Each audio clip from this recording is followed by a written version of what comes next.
আমরা আপনার কাছে নিবেদন করব আমাদের এই দাবি। আপনি জানেন কিনা জানি না, সারা বছর শুধু উন্নয়ন উন্নয়ন উন্নয়ন, উন্নয়নের দুধার মধুর সমুদ্রে আমরা হাবুডুবু খাচ্ছি, অথচ আমাদের ফরিদপুরে কোনো উন্নয়ন হয় নাই। গ্রামীণ অবকাঠামোর খুবই খারাপ অবস্থা।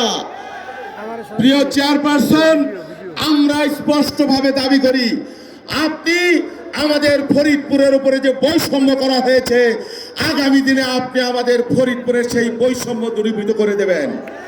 প্রিয় ভারপ্রাপ্ত চেয়ারম্যান, প্রিয় চেয়ারপারসন, আমি আমার বক্তব্য দীর্ঘায়িত করব না, শেষ কথা বলি।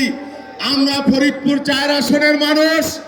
আমার 4 আসনে বেগম খালেদা জিয়া ভাঙ্গা উপজেলা একটা হাসপাতাল করেছিলেন। হাসপাতাল বেগম খালেদা জিয়া 30 শয্যা থেকে 50 শয্যা, তার আগে 30 শয্যা করেছিলেন 80 সালে জিয়াউর রহমান। এখানে একটি দুর্ঘটনা প্রবণ এলাকা। আমরা আপনার কাছে দাবি জানাই, এই 50 শয্যার হাসপাতালকে আপনি 100 শয্যা করবেন। ফরিদপুর ভাঙ্গা রোড আপনি 4 লেনে উন্নীত করবেন, এই দাবি করছি। কেন দাবি করছি? ইনশাল্লাহ আপনি প্রধানমন্ত্রী হবেন, ইনশাল্লাহ প্রধানমন্ত্রী হবেন।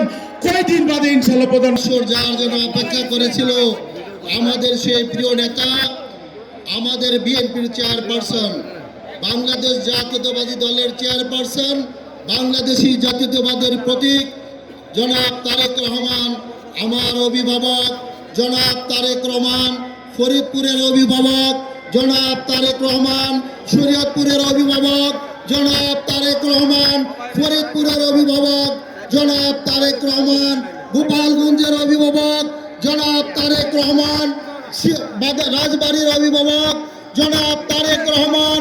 আজকের এই অনুষ্ঠানে প্রিয় ফরিদপুরবাসী, আমরা আগামী 12ই ফেব্রুয়ারি যে নির্বাচন হবে, সেই নির্বাচনে ফরিদপুর